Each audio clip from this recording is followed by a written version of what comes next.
Hi everyone, मेरा नाम श्रुति शर्मा है और करंटली मैं बीएड परस्यू कर रही हूँ government college of teachers education Dharamshala से। और मेरा बीएड एंट्रेंस टेस्ट में स्कोर था 106 and my rank was 39। And इसके अलावा मेरा ये जो वीडियो है this is all about how to prepare for BEd entrance exam.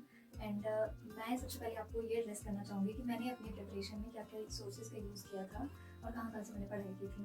तो सबसे पहले आपको ये जानना बहुत इंपॉर्टेंट है कि इसमें सिलेबस कितने पार्ट्स में डिवाइडेड है।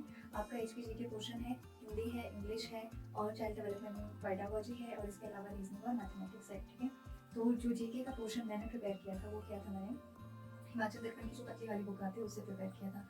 और जो आपका इंग्लिश है और हिंदी है उसमें से सिलेक्टेड टॉपिक उठाए थे। यहाँ पे मेरी सिलेक्टेड टॉपिक कहने का मतलब है जैसे हिंदी में आपको समास एवरी ईयर पूछे जाएंगे, ठीक है, और हिंदी में आपसे वाक्य का कौन सा भाग किस सन से रिलेटेड है वो पूछा जाता है, मुहावरे और लोग उठते हैं वो पूछा जाता है। और उसी तरह से आपका इंग्लिश में है आपसे इंडियन फ्रेजेस पूछे जाएंगे, प्रीपोजिशंस रहती हैं। और इसके अलावा जो मैथ्स और रीजनिंग का पोर्शन है उसमें मैंने अपने सिलेक्टेड टॉपिक आइडेंटिफाई किए थे और उन्हीं को प्रिपेयर किया था। इसके अलावा जो आपका चाइल्ड डेवलपमेंट एंड पेडागोजी वाला सेक्शन है उसके लिए मैंने यूट्यूब की हेल्प ली थी और कहीं से पढ़ा था, उसमें ही कमीशन कमेटी आपका पोर्शन है और ये भी मैंने यूट्यूब से सोलली प्रिपेयर किया था और मैंने अपने इसमें नोट्स बनाए हैं। अब अगर आप में से कोई इस एग्ज़ाम के लिए प्रिपेयर करना चाहेंगे तो आपको एचपीजीके के लिए वही पतले वाली बुक पढ़नी है। इसके अलावा आप ओवरऑल सिलेबस कवर करना चाहें तो आप वो कर सकते हैं, लेकिन ये टाइम टेकिंग है। आपको क्या करना है, पिछले 5 साल के प्रीवियस ईयर क्वेश्चन पेपर निकालने हैं और उनको ध्यान से पढ़ना है। ठीक है, उनको ध्यान से स्टडी करना है, देखना है आपके कौन से क्वेश्चन में से किस तरह के सवाल पूछे जा रहे हैं।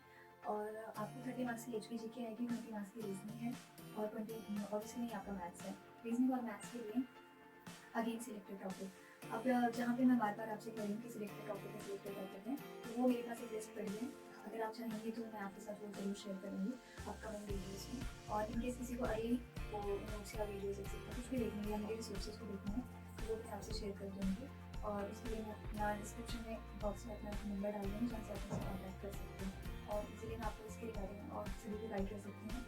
और अगर किसी को पढ़ना है मतलब कोर्स में इनरोल होना है इसकी बीएड एंट्रेंस के एग्जाम्स के लिए, तो उसमें मैं आपके 2 सेक्शंस को कवर करवाऊंगी जिसमें एक रीजनिंग है, ठीक है, and that is scoring part, और आपका जीके वाला क्वेश्चन है जिसमें उसके जीके और नॉर्मल जीके के क्वेश्चन पूछे जाएंगे, वो वाला क्वेश्चन। ठीक है, अब 3-4 चीज़ें मैं एड्रेस करना चाहूँगी इसमें। पहली है कि इनकेस आपको ये बोलते हैं कि बीएड का एंट्रेंस टेस्ट तो वैसे ही है, बस हो जाएगा, तो इट इज़ नॉट लाइक हो जाएगा। ठीक है, आपको सिलेक्टेड कैंडिडेट को ये बोलेंगे कि आपका एंट्रेंस टेस्ट एग्जाम हो जाएगा, लेकिन ऐसा बिल्कुल भी नहीं है। अगर आपको गवर्नमेंट सीट चाहिए तो उसके लिए आपको पढ़ाई करनी पड़ेगी और कोई भी आपसे आके नहीं कहेगा कि मैंने इस एग्जाम के लिए इतने महीने कहाँ से इस चीज़ को पढ़ा था, कोई भी नहीं होगा। ठीक है, और दूसरी चीज़ है आपको टाइम डिवोट करना है और कितना टाइम डिवोट करना है, मैक्सिमम आप 4 आवर्स अपने लड़की बीएड एंट्रेंस एग्जाम के लिए डिवोट कीजिए। ठीक है, अब यहाँ पे आपको इफेक्टिव आवर्स होने चाहिए एंड प्रोडक्टिव होने चाहिए। ठीक, थर्ड, इन केस अगर आप चाह रहे हो आपको गवर्नमेंट सीट मिले और हॉस्टल लगा तो इट इज़ वेरी इंपॉर्टेंट कि आपका स्कोर 105 से अबव रहना चाहिए। ठीक है, currently I am staying at hostel in Dharamshala और वहाँ पे आपको एडमिशन इसी बेस पे मिलती है कि इनकेस आप मेरिटोरियस स्टूडेंट हो, आपके अच्छे मार्क्स आए एंट्रेंस टेस्ट में, तभी आपका एडमिशन वहाँ पे हॉस्टल में हो पाता है। अदरवाइज आपको आउटसाइड रहना पड़ेगा और उसके एक्सपेंसेस बहुत ज़्यादा होते हैं। अगर आप ये चाह रहे हो कि आपको बीएड एंट्रेंस टेस्ट क्वालिफाई करके हॉस्टल लेना है तो प्लीज़ आप इस तरह से तैयारी ज़रूर करें कि आप वहाँ पे अच्छा स्कोर करके अपनी सीट को हासिल कर सकें। इसके अलावा आपकी कोई भी क्वेरीज है, कोई भी डाउट है किसी भी चीज़ के रिगार्डिंग, तो आप वो मुझसे पूछ सकते हो और कमेंट बॉक्स में आप अपना सवाल डाल दें। I will shortly reply you all. Thank you.